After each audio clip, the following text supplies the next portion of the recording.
কেমন আছে সবাই? আজকে একটা মিনি ব্লগ শেয়ার করছি। আজকে রেডি হয়ে নিয়েছি, যাচ্ছিলাম বৌদির বাড়িতে। এই যে বৌদি, কি সুন্দর না দেখতে। বৌদি আর আমি গিয়ে শিয়ালদায় পৌঁছলাম। শিয়ালদা থেকে বেরিয়ে এই যে গলির ভেতর দিয়ে বেরিয়ে সেই নর্থ কলকাতার আবেগি বাড়ি ঘর, যেগুলো দেখো সরু গলি আর চারিদিকের বাড়িগুলো একদম পুরনো আবেগে তৈরি।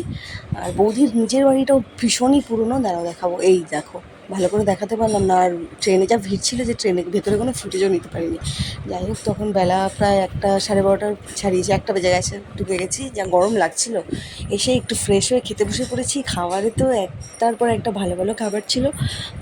তো খেলাম বসে বসে। মাছই ছিল 3-4 রকমের, 3 রকম প্রায়। এই তো লোটে মাছটা করলো, এটা একটু অন্যরকম করে বানিয়েছে, ভালো ছিল খেতে বেশ। পমফ্রেট ছিল, পমফ্রেটটা তো দারুণ হয়েছিল, সর্ষে ঝাল।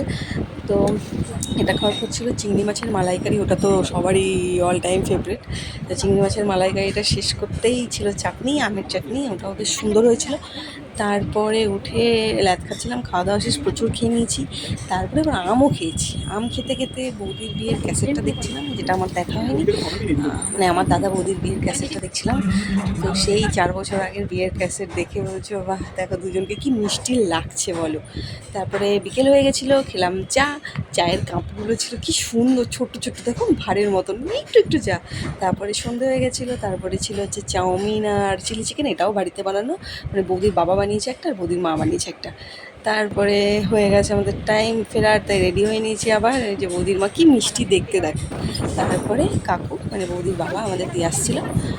ব্যাস রাতের কলকাতা দেখতে দেখতে চলে এসেছি। যত রাত বাড়ে কলকাতা আরও সুন্দর হয়, আরও সুন্দর হয়। দেখতে দেখতে বাড়ি চলে এসেছি। এই ছিল আজকে সারাদিনের ব্লগ।